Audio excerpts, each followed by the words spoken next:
Hello hello guys, welcome to my YouTube channel. आज की इस वीडियो में मैं आपको एक प्रूफ के साथ आपको अपनी मैनिफेस्टेशन बताऊंगी। ये मैनिफेस्टेशन मैंने ही करी है, मेरी सक्सेस स्टोरी है ये, और ये एकदम रियल सक्सेस स्टोरी है। ये है स्क्रिप्टिंग की सक्सेस स्टोरी, जो मैंने आपको पिछली वीडियो में भी बताया था कि स्क्रिप्टिंग से कैसे मैनिफेस्ट करते हैं। तो मैंने भी एक स्वीट जो होता है वो मैनिफेस्ट किया है। मैंने सिर्फ ये देखने के लिए मैनिफेस्ट किया था, क्योंकि मैं इन लॉज़ को ना बीच बीच में टेस्ट करती रहती हूँ, क्योंकि मेरे पास मैनिफेस्ट करने के लिए कुछ नहीं था। तो मैंने कहा चलो एक काम करते हैं, स्वीट मैनिफेस्ट करते हैं। वैसे भी जब हम स्वीट या छोटी मोटी जो विशेज़ होती हैं जिसमें रेजिस्टेंट कम होता है ना, और हम टेस्ट करते हैं और उसके बाद उनका रिज़ल्ट मिलता है ना, तो उसका जो कॉन्फिडेंस होता है ना हमारा, वो बहुत ज़्यादा ग्रो अप होता है कि हाँ, मैनिफेस्टेशन इज़ रियल, है ना। हम भी कुछ मैनिफेस्ट कर सकते हैं, हमारा भी सेल्फ कॉन्सेप्ट अच्छा है। तो ये मैनिफेस्टेशन आप लोगों को भी करना चाहिए।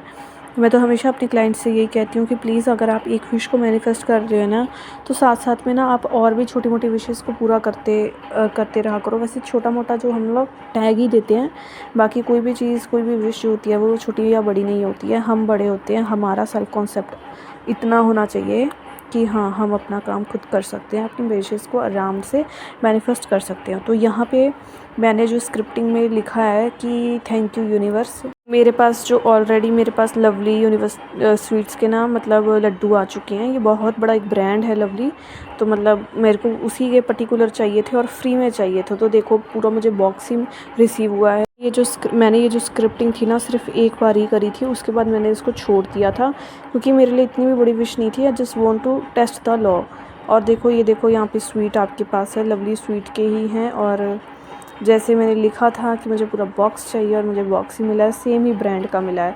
तो यहाँ पे मैं ये बताना चाहती हूँ कि लॉ जो होता है ना, वो कभी भी फेल नहीं होता है, और हम चाहे तो कुछ भी मैनिफेस्ट कर सकते हैं। और मैं आगे भी अब मैनिफेस्टेशंस करने वाली हूँ, क्योंकि मेरे पास अभी कोई बहुत बड़ी विश है नहीं मैनिफेस्ट करने के लिए कि मैं करूँ, लेकिन मैं इस लॉ को टेस्ट करते रहूँगी और मज़े लेते रहेंगे हम अपनी लाइफ के। तो आप लोग मुझे बताना कि मैं क्या मैनिफेस्ट करूँ, है ना। तो मेरे को भी थोड़ा वो रहेगा कि आइडिया मिलेगा, क्योंकि मेरे को कोई आइडिया नहीं आता। मैंने इतना चीज़ें मैनिफेस्ट कर ली हैं। मैं सोच रही थी क्यों ना हम की जो रिंग होती है वो मैं मैनिफेस्ट करूँ हाथों में पहनने के लिए, और वो भी ये सब चीज़ें फिर फ्री में ही मैनिफेस्ट करने वाली हूँ। क्योंकि हम क्यों, अगर पैसों से ही लेना होता तो फिर, है ना, तो पैसे ही है ना यूज़ कर लूँ। मेरे पास ऐसा तो है नहीं कि कुछ है नहीं। अपने सेल्फ कॉन्सेप्ट पे काम करती रहूँगी। और मैंने एक ही बार ये डिज़ायर के लिए स्क्रिप्टिंग करी थी बस। उसके बाद मुझे बीच बीच में याद आता था कि यार, ये होगा भी कि नहीं होगा। देखो, हम इतना मैनिफेस्ट कर चुके हैं अपनी लाइफ में, है ना।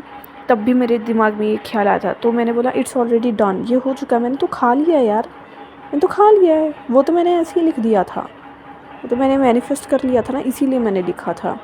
तो मेरी जो सी लॉ ऑफ अजम्पशन वाली स्क्रिप्टिंग है ना, जो इस वीडियो के मैंने पिछले दिन ही अपलोड करा है, वो वाला ज़रूर देखना ना। अगर आप उस हिसाब से ग्रेटफुल हो के थैंक वाले जोन में जाके स्क्रिप्टिंग करते हो, सुबह और रात की स्क्रिप्टिंग सबसे ज़्यादा होती है इम्पॉर्टेंट, ठीक है। तो आपको विशेज़ आपकी मैनिफेस्ट होके ही रहेगी, कोई नहीं रोक सकता। अगर आपके सबकॉन्शियस माइंड में वो चीज़ चली गई तो कोई भी नहीं रोक सकता। ये खुद मैंने स्क्रिप्टिंग रात को करी है, ठीक है।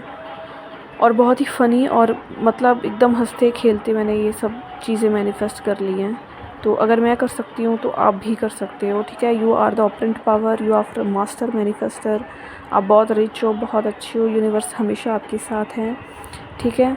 आपको टेंशन नहीं लेनी है, रेजिस्टेंस क्रिएट नहीं करना है, ब्लॉकेजेस आप अपने मैनिफेस्टेशन में मत क्रिएट करो।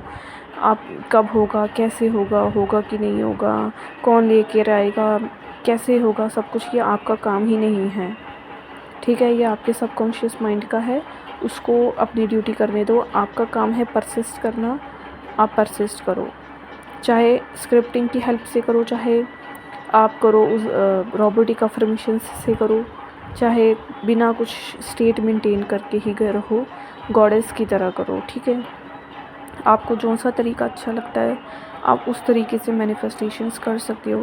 क्योंकि जब हम कोई बहुत बड़ी चीज़ें मैनिफेस्ट करते हैं ना, कोई ऐसी डिज़ायर है जो बर्निंग डिज़ायर है, उसमें हमें कॉन्स्टेंटली अपने सबकॉन्शियस माइंड को एक मैसेज जो होता है वो डिलीवर करना पड़ता है कि मेरे पास ऑलरेडी है। क्योंकि नहीं, हम अगर हम टूल एंड टेक्निक नहीं करेंगे तो हम नेगेटिव हो जाएंगे, अपनी स्टेट से बाहर आ जाएंगे। उस स्टेट से हम बाहर ना आएँ, इसीलिए हम इन टेक्निक्स का सहारा लेते हैं। अदरवाइज़ टेक्निक मैनिफेस्ट नहीं करती हैं। आपका सबकॉन्शियस माइंड, आपका गॉड है, वो आपको आपकी विशेज़ को मैनिफेस्ट करके लेकर आता है। बिना टूल एंड टेक्निक के भी लोग मैनिफेस्ट करते हैं। आप अपनी लाइफ में जब नेगेटिविटी मैनिफेस्ट करते हो तो क्या वो टूल और टेक्निक से करते हो?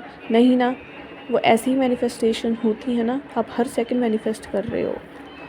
बचपन से लेके आज तक आपके जीवन में जो भी घटनाएं घटित हुई हैं आपके साथ, वो आपकी सेल्फ कॉन्सेप्ट और आपकी मैनिफेस्टेशंस ही हैं।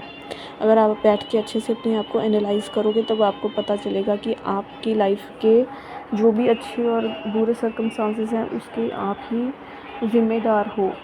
और अगर अब आपको ये लॉ के बारे में पता चला है तो अब आपको अपनी चीज़ों को करेक्ट करना है, अपना सेल्फ कॉन्सेप्ट अच्छा करना है और अपने ऊपर वर्क करना है, और अपने लिए, अपनी सोसाइटी के लिए, अपनी फैमिली के लिए आपको एम्पावर बनना है।